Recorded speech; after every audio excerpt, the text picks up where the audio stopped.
I would like to do one thing that I do whenever I get a chance to do a show like this. They called themselves the Kings of Cool, the Rat Pack. On stage, they were untouchable, a brotherhood of charm, swagger, and effortless charisma. But most fans never realized that behind the bright lights and tuxedos, their bond was laced by betrayal, humiliation, and a wound that never healed. Sammy Davis Jr. made a choice that would change everything. A single decision so explosive it rattled Hollywood and split the Rat Pack from within. How could a brotherhood built on loyalty and friendship collapse the way they did? And why did Sammy Davis, the star who seemed untouchable, carry the deepest wound of them all? Inside the Rat Pack. When people think of classic Hollywood glamour, there's one name that immediately comes to mind: the Rat Pack. To audiences in the 1960s, they were the ultimate symbol of cool, a group of men who seemed untouchable, always surrounded by bright lights, packed audiences, and an air of effortless charm. On the surface, they looked like the tightest circle of friends in the entertainment industry. But behind that carefully curated image, the reality was far more complicated. Their bond wasn't always as unshakable as it appeared, and for Sammy Davis, some of the cracks inside the group were not only shocking but also deeply personal. The Rat Pack's story began informally in the late 1940s, inside the Hollywood Hills home of legendary actor Humphrey Bogart and his wife, actress Lauren Bacall. Bogart was at the center of a loose circle of stars who enjoyed late-night parties, alcohol-fueled conversations, and the kind of exclusive social gatherings that defined Hollywood's golden years. It was Bacall who, after walking in on one of these rowdy get-togethers, allegedly referred to the group as a Rat Pack, and the name stuck. At first, the Rat Pack wasn't about organized performances or branding. It was simply a nickname for Bogart's friends who loved to drink, gamble, and stay out late. But after Bogart's death in 1957, the Rat Pack began to evolve into something entirely different. Frank Sinatra, who had been one of Bogart's closest friends, inherited the group's informal leadership. And by the early 1960s, the core members included Sinatra, Dean Martin, Sammy Davis Jr., Peter Lawford, and Joey Bishop. Together, they became a cultural phenomenon. Unlike Bogart's casual gatherings, this new version of the Rat Pack was highly visible, with careers and appearances deliberately intertwined. They weren't an official group with contracts or membership, but they performed together, acted in films together, and sold themselves as a brand of masculinity that audiences couldn't get enough of. The image was unmistakable: suave suits, skinny ties, and the kind of smooth confidence that defined an era. On stage, they seemed untouchable, and their chemistry looked spontaneous, but much of it was carefully crafted. Many of their playful insults and quick banter were rehearsed ahead of time, designed to make audiences believe they were witnessing pure improvisation. But, in reality, what people saw was a performance of friendship, just as much as it was a musical or comedic act. The Rat Pack represented the very idea of masculinity. They drank heavily, smoked on stage, joked without restraint, and carried themselves with a confidence that was intoxicating to watch. To men, they were aspirational. To women, they were irresistible. And to Las Vegas, they were a marketing dream. The group's official arrival as a cultural force came with the 1960 film Ocean's 11. The heist movie wasn't just another film, it was a statement. Sinatra, Martin, Davis Jr., Lawford, and Bishop brought their on-stage camaraderie to the big screen, creating a blend of music, comedy, and drama that was unlike anything else at the time. While critics didn't consider it a masterpiece, audiences didn't care. The film captured the Rat Pack's persona in motion, stylish, clever, and impossible to ignore. Following Ocean's 11, They appeared in other films that reinforced their group identity and were extensions of their brand. Viewers went to theaters not just to see a movie, but to see the Rat Pack being the Rat Pack. Even if the storylines were forgettable, their on-screen dynamic was the real attraction. But it wasn't Hollywood alone that cemented their status. It was Las Vegas. At the time, Las Vegas was still in its formative years as America's playground, and the Rat Pack helped define what the city would eventually become. Their residencies drew massive crowds, filling casinos with not just regular fans, but also celebrities, politicians, and even mobsters. Their shows at the Sands Hotel in particular became legendary. People who were lucky enough to get a ticket knew they were witnessing a cultural event. The audience never knew which member might show up unannounced to join the others on stage, and that sense of unpredictability only heightened the allure. The Vegas shows were the Rat Pack's playground. The stage became an extension of their social lives, where inside jokes, playful roasts, and late-night drinking blended seamlessly with the music. This fusion of casual banter and high-level performance was something audiences had never seen before. It felt intimate, almost like being invited into the group's private world, and fans couldn't get enough of it. To Sammy Davis Jr., being part of the group was both an opportunity and a challenge. As one of the most talented entertainers of his generation, he brought immense skill to the group, dazzling audiences with his singing, dancing, and comedic timing. But even as he stood in the spotlight with the others, there were moments when he felt the weight of being different, singled out, and not fully embraced. And for all the glamour, charm, and laughs, there was another side that audiences never saw. The image of unshakable brotherhood hid rivalries, resentments, and even outright disdain. And some of the cracks inside the group would cut deeper than anyone could have imagined. Because while the Rat Pack dazzled audiences with their suits, their cocktails, and their effortless cool, they also lived lives full of vices, excess, and contradictions. What looked glamorous on stage was often destructive behind closed doors. The vices beneath the surface. To the public, they were a group of men who had it all: talent, money, and an unshakable brotherhood. But behind the spotlight and the image of effortless cool lay addictions, controversies, and personal struggles that chipped away at the myth of perfection. Dean Martin, known as the King of Cool, built his stage persona on easygoing charm and endless drinking. His on-stage glass of whiskey became so iconic that many assumed he was drunk in every performance. What most people didn't realize was that Martin's stage routine blurred into his personal life. He did, in fact, drink heavily off stage, and alcohol became one of his greatest struggles. Martin used humor and music to cover the pain he carried, but those close to him knew the bitter truth. Behind his smile and smooth voice was a man who wrestled with melancholy and loss. Later in his life, especially after the personal tragedies he faced, Martin's drinking grew heavier, and instead of being a joke or a prop, it became a destructive force that pulled him further inward. But if Dean Martin tried to hide his struggles, Frank Sinatra's flaws were impossible to miss. Sinatra was both the heartbeat and the lightning rod of the Rat Pack. His voice and charisma made him one of the most powerful entertainers in the world. But his temper was legendary. He could turn from charming to explosive in an instant, often lashing out at waiters, journalists, or even friends who crossed him. Sinatra's love of gambling only added to the picture.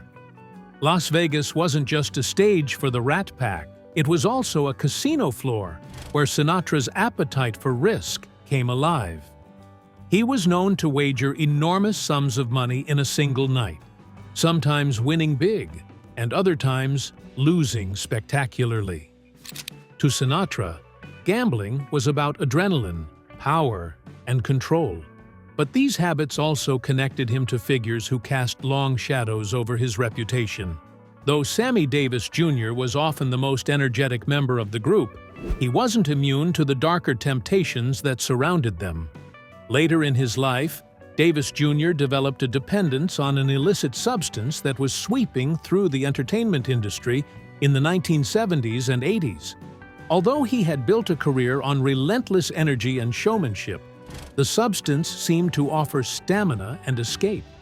And like so many others, he eventually found himself caught in the cycle of addiction, paying a heavy price for the pressures and expectations that fame had placed on him.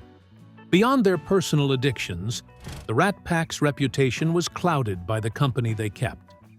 At the center of this was Frank Sinatra and his alleged connections to organized crime.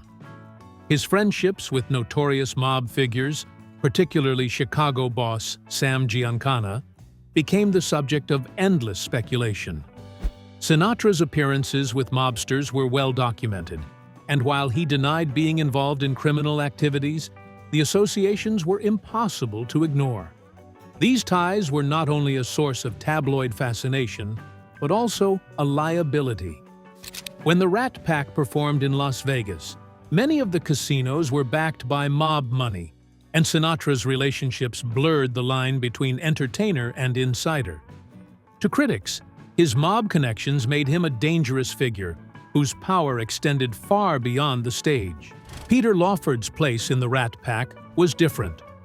While Sinatra and Martin commanded the stage, Lawford's true value lay in his political connections. As the brother-in-law of then-Senator John F. Kennedy, Lawford gave the Rat Pack a direct link to American politics at the highest level. For a time, this association was a powerful tool. The group's performances and image gained a layer of influence that went far beyond entertainment. But political ties also brought tension. As Kennedy's presidency progressed, the White House grew wary of Sinatra's mob associations. Lawford, caught between loyalty to his family and loyalty to his friends, became a target of resentment. Sinatra felt betrayed when Kennedy chose to distance himself, and he blamed Lawford for it. Sadly, what began as a connection that elevated the group's influence eventually turned into one of the deepest fractures in their brotherhood. Beyond the political fallout, Peter Lawford had his own demons. While he was a polished actor and part of Hollywood royalty, he was also plagued by addictions. Alcohol and illicit substances began to take over his life, and his once promising career steadily declined. After he was effectively exiled from the Rat Pack, Lawford's struggles only deepened. What had once been a life of glamour and power turned into a downward spiral marked by failed marriages, financial troubles, and declining health. By the end of his life, Lawford was a tragic figure, remembered less for his talent and more for his wasted potential. For Joey Bishop, the Rat Pack's humor often came at his expense. He was the designated straight man, the one who delivered setups so that Sinatra, Martin, or Davis Jr. could deliver the punchlines. While Bishop was a talented comedian in his own right, he often felt sidelined. The spotlight rarely lingered on him for long, and behind the smiles, he carried resentment over being treated as an afterthought. Bishop's role in the group was necessary but thankless. He was the glue that held their comedic timing together. Yet he never received the same adoration or recognition as the others. That frustration lingered for years, and in later interviews, Bishop made it clear that being overshadowed left a mark. Dean Martin's personal struggles went beyond alcohol. While he was a natural entertainer, he also carried a quiet pain that deepened after the death of his son, Paul Martin, in a plane crash in 1987. Though this came years after the Rat Pack's heyday, it reflected Martin's tendency to withdraw emotionally when faced with tragedy. As the years went on, his charm became more of a mask than a reality, turning him into a man deeply affected by loss, but using detachment as his shield. The Rat Pack may have defined an era of glitz and glamour, but their lives off stage were far from perfect. And for Sammy Davis Jr., these darker truths were more than just background noise. They intersected with his own battles in ways that would leave lasting scars. Sammy Davis Jr.'s struggles. Sammy Davis Jr.'s story within the Rat Pack was always different from the others.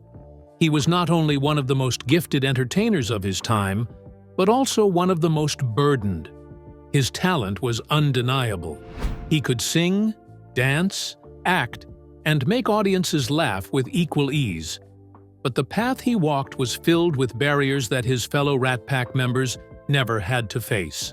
While Sinatra, Martin, Lawford, and Bishop enjoyed the privileges of being white in mid-20th century America, Davis Jr. had to fight every day against the weight of racism, prejudice, and the harsh scrutiny of a society that wasn't ready to fully embrace him.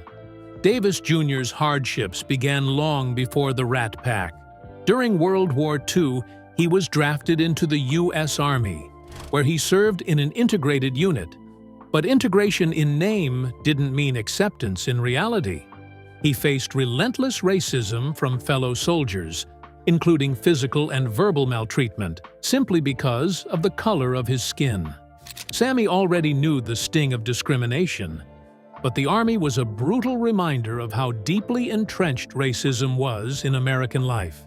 Yet even in those conditions, he turned to entertainment as a lifeline. He performed for troops, using his talent as both armor and escape. It was there, in some of the harshest conditions of his early life, that he began to realize that his gifts could disarm hatred, even if only temporarily.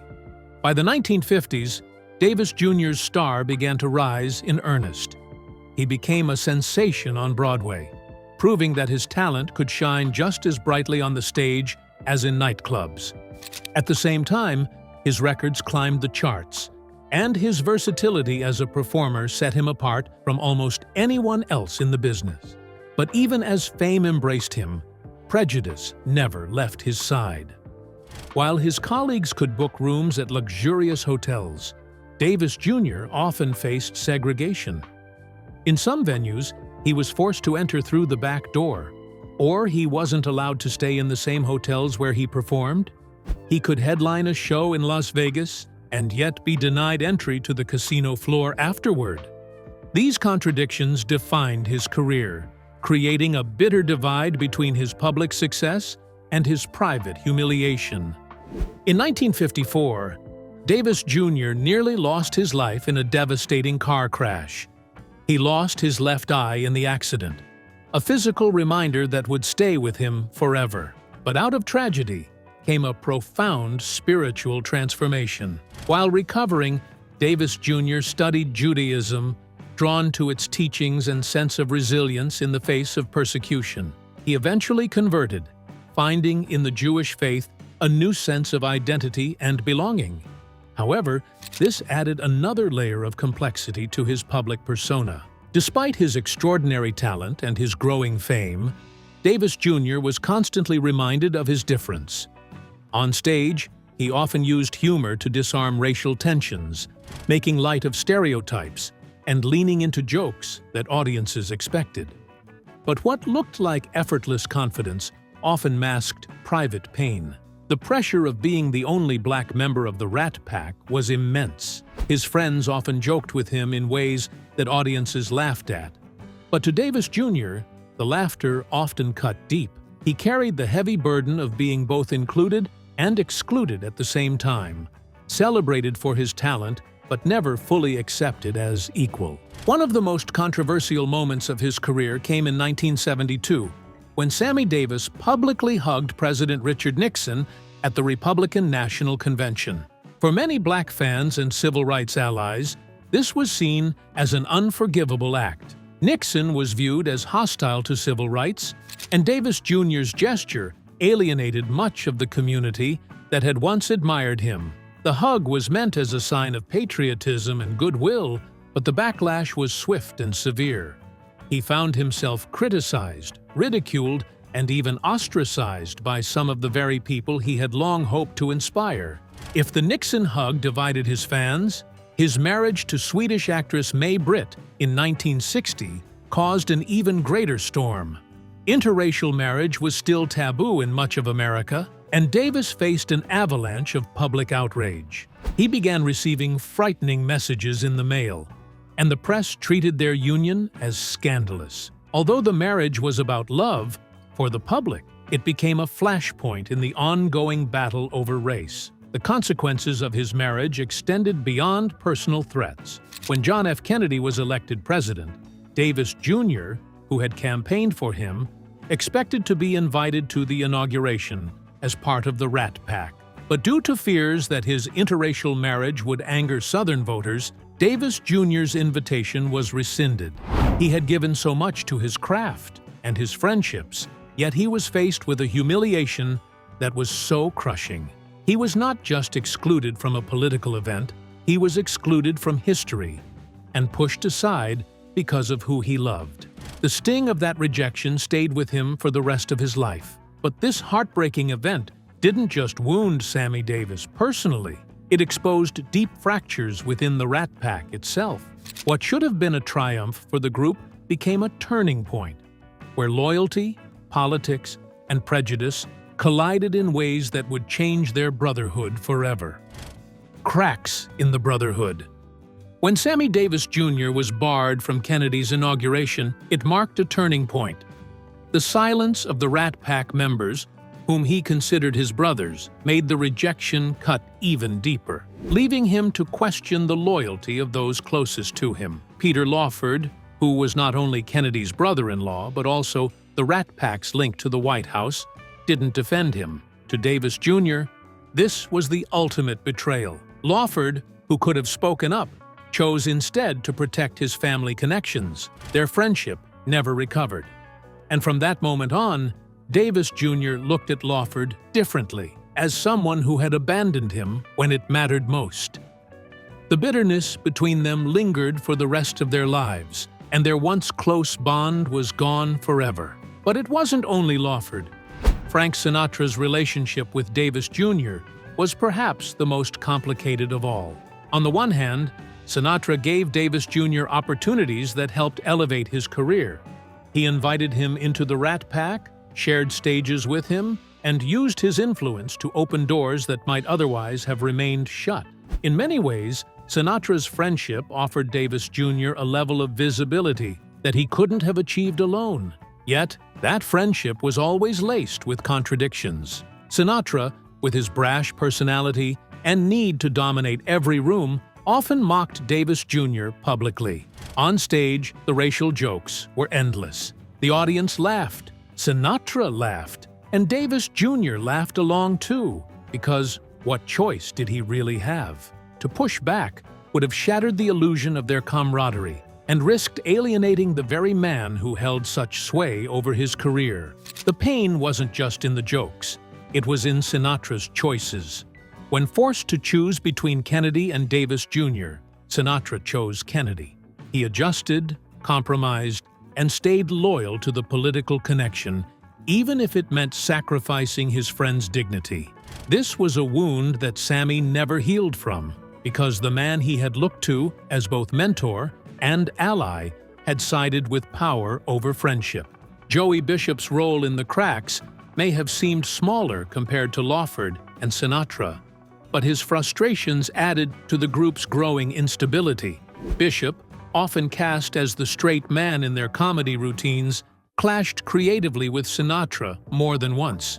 Those disputes spilled over into group dynamics, creating tension that was impossible to ignore. And while Davis Jr. shared the stage with Bishop, he never felt the same bond with him as he did with Martin or Sinatra. Dean Martin, meanwhile, embodied another kind of disappointment. He was never as openly cruel as some of the others, nor was he as politically entangled as Lawford, but his aloofness often left Davis Jr. feeling isolated. Martin had a reputation for emotional detachment. He could charm an audience effortlessly, but kept his true feelings hidden. And Davis Jr., who longed for real solidarity within the group, was reminded once again that he was alone even among friends. In moments when he needed support, Martin rarely offered it. His tendency to step back and avoid confrontation left Davis Jr. without the reassurance he craved. All of this created a painful reality. Davis Jr. was never truly embraced as an equal within the Rat Pack. He was indispensable on stage because his energy, talent, and versatility made him a star, but off-stage, he often felt like a tolerated outsider. He was celebrated for what he could do, not for who he was. The white elite that surrounded him might have applauded his performances, but acceptance always came with conditions. The cracks in the Rat Pack revealed the limits of a brotherhood built on image rather than unconditional loyalty. For Davis Jr., those limits became impossible to ignore after the Kennedy snub. It wasn't just that he had been excluded from a historic moment. It was that his friends, the very men who presented themselves as inseparable on stage, didn't stand with him. As the years went on, those fractures only deepened. Lawford slipped further into addiction and disgrace. Bishop remained resentful. Martin withdrew. Sinatra continued to dominate, but the shadow of his choices hung heavy. And Davis Jr. carried the scars of it all, forced to balance his love of performance with the knowledge that the brotherhood he once believed in was, in truth, far weaker than it appeared. And yet, in spite of everything, Davis Jr.'s story with the Rat Pack wasn't finished. Years later, he would find himself drawn back into their orbit once again. Against all odds, he tried to revive the magic and to recapture the spark that once made them icons. However, the comeback was far more complicated than the myth. The attempted comeback. By the late 1980s, the Rat Pack was no longer the unstoppable force it had once been. The world had changed, Las Vegas had changed, and so had the men themselves. But the mythology of the group remained powerful, and there was still an appetite to see them together again. In 1988, Frank Sinatra, Dean Martin, and Sammy Davis attempted to recapture their old magic with a comeback tour. On paper, it looked like a dream. Three of the most iconic members of the Rat Pack returning to the stage, bringing back the glamour of an era that audiences remembered with nostalgia. But in reality, the comeback revealed just how fractured the brotherhood had become. From the very beginning, Dean Martin seemed distant. Years of heavy drinking, personal loss, and declining health had taken their toll. He was erratic on stage, sometimes disengaged, and at other times visibly uncomfortable. The charm that once seemed effortless now appeared strained. The audiences still cheered, but it was clear Martin's heart wasn't in it. Before long, he left the tour altogether, unable or unwilling to carry on. His departure was both a practical blow to the tour and a symbolic reminder that the Rat Pack's unity had long since disappeared. Sammy Davis Jr., meanwhile, was fighting battles of his own. He was still the consummate entertainer, giving every ounce of energy he had on stage. But behind the curtain, his body was failing him. Years of addiction had worn him down, and worse, he would soon face the devastating reality of throat cancer. During the tour, he performed with remarkable strength, masking his pain, but those close to him knew the struggle he was enduring. Frank Sinatra was left to carry much of the weight. Always the leader, always the dominant presence, he pushed forward. But even he couldn't hold the comeback together. Without Martin, and with Sammy Davis passing through difficult times, the group was a shadow of what it had once been.